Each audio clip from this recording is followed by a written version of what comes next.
목소리를 내주이소.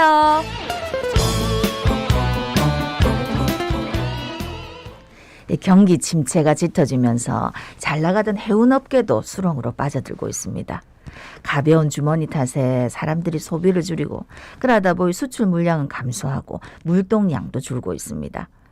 해상 운임비가 뚝뚝 떨어지고 있는데 문제는 이게 앞으로 어디까지 언제까지 이어질지 모른다는 겁니다.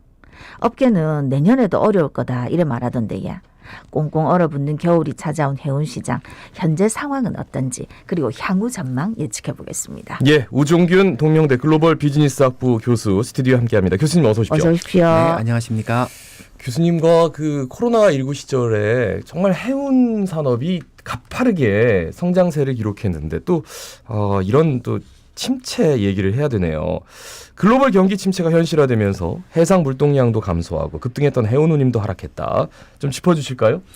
네, 그렇습니다. 코로나 팬데믹, 러시아 우크라이나 전쟁, 그리고 중국의 경제 봉쇄 조치, 미중 무역 전쟁, 그리고 미국 중앙은행의 금리 인상 이런 것들이 순차적으로 그리고 한꺼번에 발생되면서 전 세계적인 인플레이션과 함께 경제 그리고 금융 리스크가 크게 증가하고 있습니다.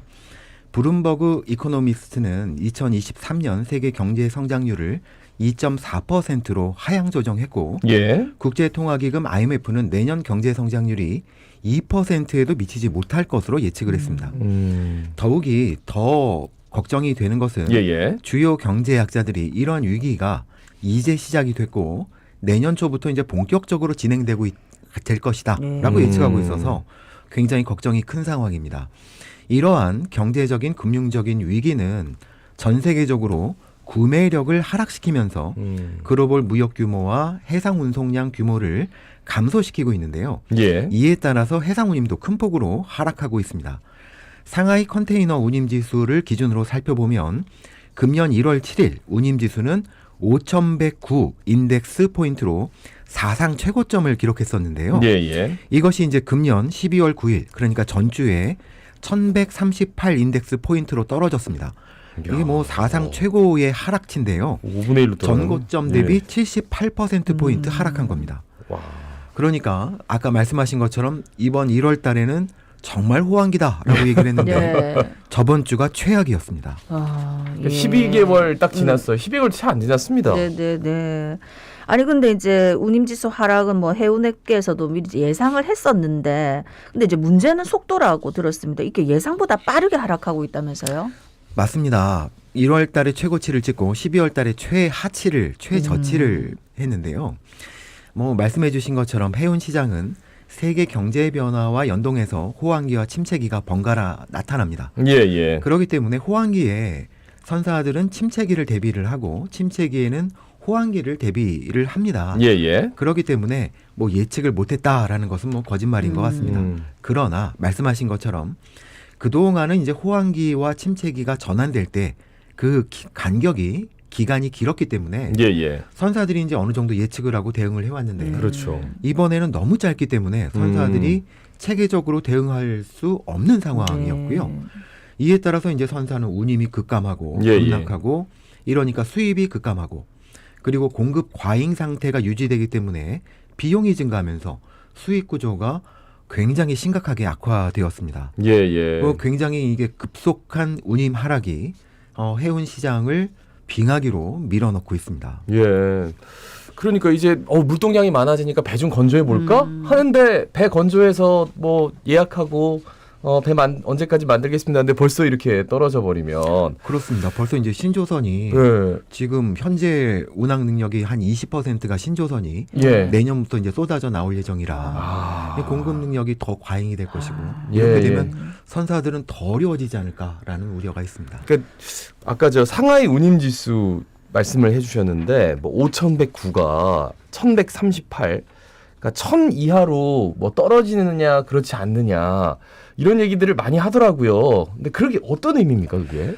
예, 그렇습니다. 현재 경제가 이제 내년부터 더 악화될 거로 예상이 되고 있기 때문에 운임 지수가 1,000 인덱스 포인트 이하로 내려갈 것이다라고 보는 것이 굉장히 일반적입니다. 이 해상 운임도 심리적인 변수가 많이 작용을 하고 또 말씀드린 것처럼 경제적인 영향을 받기 때문에 계속 추가적으로 일단은 하락할 걸로 예상이 되는데요. 일반적으로 해운 시장에서는 해상운임이 1000 인덱스 포인트를 기준으로 선사의 손익 분기점이 결정된다고 보고 있습니다. 그렇군요. 그러니까 이제 1000 인덱스 포인트 이하로 내려가면 일단 선사들은 손실이 계속 발생이 되고 네. 예. 선박을 운영하면 운영할수록 손실이 증가하는 체계가 되기 때문에 예. 굉장히 심각하다라고 생각이 됩니다. 아, 네.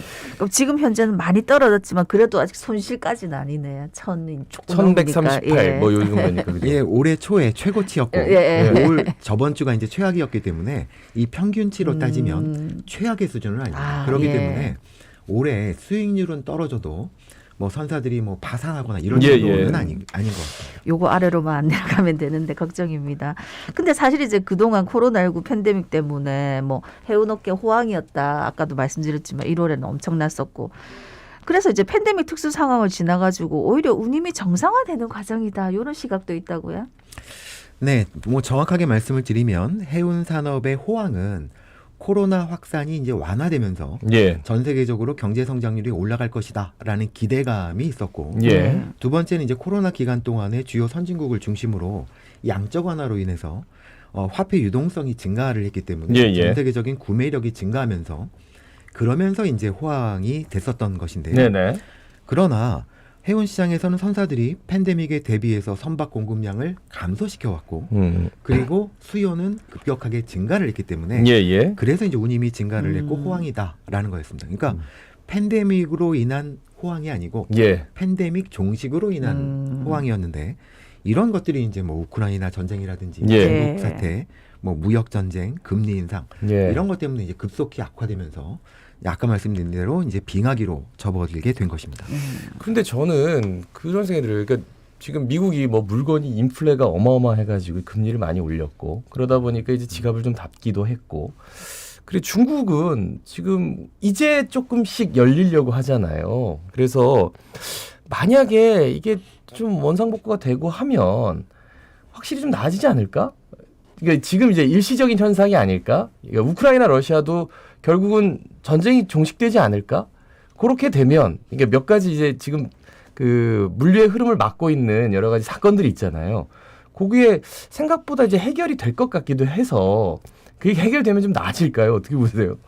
굉장히 어려운 질문이신데요. 예, 일단 죄송합니다. 전쟁이나 예. 중국의 경제 봉쇄 조치 같은 것들은 단기적으로 종식될 가능성이 높은데 예. 지금 굉장히 중요한 것은 미중 무역 전쟁이 굉장히 강화되고 있고 이것이 지금까지 글로벌라이제이션이라는 예. 지금까지의 경제 체계를 무너뜨릴 수도 있다라는 우려가 있습니다. 그래서 옛날 냉전 시대처럼 예.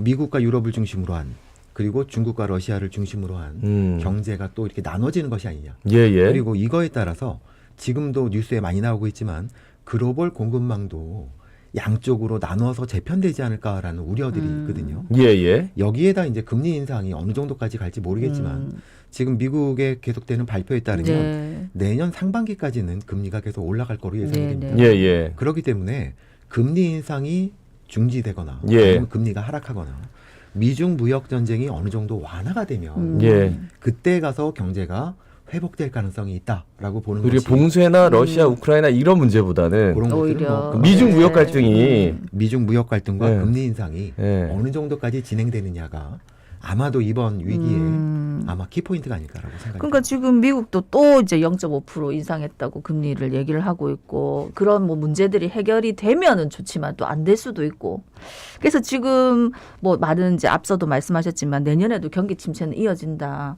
자, 이렇게 계속 이어지면은 결국 해운업은 장기 불황에 접어들 수도 있지 않느냐 걱정이거든요. 그렇습니다. 그러한 가능성이 충분히 있고 예. 그렇게 예측이 되고 있습니다. 아까 말씀드린 것처럼 전 세계 경제 성장률이 2% 이하로 떨어질 것이다. 예. 라고 예측이 되었다라는 것은 이것보다도 더 못할 가능성이 높다라는 것이고요. 우리나라의 내년 경제 성장률도 1%에 미치지 못할 것이다. 라는 예. 발표가 나왔지 않습니까? 해운 산업은 말씀드린 것처럼 세계 경제 성장률과 연동이 되기 때문에 경제 성장률이 회복되지 못하면 예. 해운 시장은 계속해서 어려워질 것이고요. 이런 경우에 운임은 더 하락할 것이고 회복이 늦어지면 선사들은 더 어려워질 거로 생각이 됩니다. 지난 2008년에 미국발 금융위기 시기에도 해상 운송 수요와 운임이 급감했고 예, 예. 선박 과잉 공급 고유가 등으로 비용 증가가 일어나면서 선사들이 굉장히 어려웠지 않습니까? 예, 예. 이런 상황들이 7, 8년 정도 해운 시장 침체기가 이어지면서 많은 선사들이 파산을 했고요. 그리고 M&A도 벌어졌지 않습니까? 네네. 우리 한진해운이 파산한 것도 바로 이 시기입니다. 예. 예. 그러니까 이러한 또 악재가 이런 위기가 또 다시 재현되는 것이 아닌가라는 위기감이 예, 예. 시장을 지금 뭐 둘러싸고 있습니다. 그러니까 결국은 부산이 뭐 환적 화물이 몇 위 이렇게 하는 거는 여기서 갈아 실어서 이제 미국으로 보내고 뭐 중국에서 들어와가지고 미국으로 보내고 미국에서 들여와가지고 또 중국으로도 보내고 뭐 이런 화물들인데 그러면 이제 정말 고래 싸움에 새우등 터지는 것처럼 우리가 더 어려워질 수도 있겠네요, 그죠? 우리 부산이 참 어려워질 수밖에 없다라고 생각되는 것은 이 부산항의 물동량의 비중이 수출입이 반이고 예. 환적이 반이기 때문입니다. 그렇죠. 그래서 우리는 환적 화물을 어떻게든지 더 많이 유치해야 부산항이 성장을 하는데요. 예. 아까 말씀드린 것처럼 총체적으로 전 세계적인 해상 물동량 수요가 일단 감소하고 있고 예. 이제 미중 갈등에 따라서 이 무역로 또 공급망이 나뉘어지면 중국에서부터 발생되는 화물은 별도의 루트로 그리고 중국에서 발생되지만 미국이나 유럽이나 또 뭐 일본이나 한국으로 오는 이런 화물들은 또 별도로 아마 취급될 가능성이 높습니다. 예. 지금 현재 이제 선사들이 중국 중심의 예, 예. 별도의 서비스를 구축하고 그리고 기존의 서비스들을 별도로 재편하는 상황이 있거든요. 네. 아하. 그러니까 우리 부산은 이러한 상황을 잘 이용할 수 있는 위기도 있지만 이용할 수 있는 또 기회가 되기도 합니다. 아, 그래요? 예. 우리 부산은 굉장히 중립적이고 예. 그리고 굉장히 중요한 물류 허브이기 때문에 양쪽 물류 네트워크를 우리 부산 쪽으로 좀 집중을 시키고 공급망도 예. 우수한 기술과 저희 서비스 능력 이것을 가지고 저희가 풀어나간다면 이 위기를 오히려 기회로 만들 가능성도 충분히 있다라고 네네. 생각이 되고요. 저희 지금 항만도 마찬가지고 가덕도 신공항 개발도 마찬가지입니다. 우리 대한민국에는 그리고 부산에게는 굉장히 중요한 시기다. 앞으로 2, 3년 예, 예. 이렇게 생각이 됩니다. 예. 어떻게 보면은 중국에서 오는 물동량이 여기서 환적을 하면 우리나라 선사에서 가면은 미국에서 왔을 때는 우리나라 물량인가? 그러니까 미국에서 들어오는 것도 우리나라에서 환적을 하면 우리나라 건가 해가지고 그렇게만 된다면 제일 좋은데 그렇게 봐줄 수 있을까요? 그건 충분히 가능합니다. 그래요? 그러나 이제 미국이 규제에 초점을 맞추는 것이 어느 나라에서 생산을 했는가이기 때문에 그것만 뺀다면 우리나라가 환적 항만으로서 허브로 성장할 수 있는 기회는 충분히 있다고 생각됩니다. 뭔가 희망적인 얘기를 하시고 싶어서 한 건 알겠는데. 예. 근데 이제 정부에서 요거는 짚어야 될 것 같아가지고 2025년까지 국내 최대 컨테이너 선사인 HM의 민영화 추진할 계획입니다. 지금 이렇게 해오는 게 어려운데 이 전망 어떻게 보십니까? 네, H&M은 처음에 이제 회사가 설립될 때부터 한국산업은행과 해양진흥공사로부터 채권단의 정책 자금을 받으면서 현재 이제 국유선사 형태를 가지고 있지 않습니까? 예, 그렇죠. 그렇기 때문에 처음 설립될 때부터 민영화를 해야 된다라는 목표를 가지고 있었어요. 예, 예. 그래서 이게 뭐 새로운 내용은 아니고요. 민간 기업이니까 이제 네네. 민간으로 가야 되는 게 그렇습니다. 맞는데 뭐 그것이 그죠? 정상적인 겁니다. 예. 근데 이제 2020년부터 이제 H&M이 흑자 전환에 성공을 했고 그리고 짧게나마 호황기를 누렸기 때문에 지금이 이제 민영화를 이룰 수 있는 가장 적기다라고 이제 정부도 판단을 했었던 것 같고요. 예, 예. 그래서 이제 좀 추진을 하려고 했지만 지금 이제 최악의 빙하기를 맞고 있고 그렇기 때문에 아마 정부 입장에서도 지금 바로 민영화하기는 상당히 어려울 거로 생각이 정부 입장에서 그러니까 산업은행 입장에서 네, 본다면 뭐 산업은 지금 빨리 팔리면 좋죠. 그런데 민간 기업들도 내년에 뭐 해운 시장이 정말 이렇게 굉장히 경기 침체가 이루어질 것 같은데 그거를 덜컥덜컥 사기가 쉽지 않은 상황에서 그죠? 그렇습니다. 뭐 매수자가 누군지 간에 예. 이렇게 어려운 상황에 그 선사를 매입한다, 예. 투자를 한다라는 것도 네. 어려울 거고요. 정부나 산업은행 입장에서도 가능하면 가치가 높을 때 팔아야 되는 예, 거예요. 예. 지금 이렇게 떨어진 상황에서 팔 네. 수가 없지 않습니까? 예. 그렇기 때문에 좀 경기도 좀 좋아지고 좋은 시기에 이런 결정이 네. 이루어지면 좋겠다라고 생각이 됩니다. 네. 앞으로 대응 방안을 좀 여쭤보고 싶은데 시간이 다 진짜 말씀해 얼마 주신 것 없어서. 같긴 예. 해요. 좀 짧게 네. 어떻게 하면 대응할까요? 이렇게 어려울 때는 역시 기본에 충실한 것이 가장 중요하다고 생각을 합니다. 예, 예. 네, 선사는 비용을 최소화시키고 서비스를 극대화함으로써 비용 구조, 수익 구조를 안정화시키고 서비스를 수준을 최대화시키는 것이 가장 중요하거든요. 네네. 기본에 충실한 경쟁력. 지금 그것이 필요할 때입니다. 예. 예. 말씀 여기까지 듣습니다. 우종균 동명대 글로벌 비즈니스학부 교수였습니다. 예, 오늘 저희 뉴스 시간에도 전해드렸고 늘 말씀드리지만 지금 기온도 많이 떨어져 있고 일교차도 또 커지기도 하고 건강에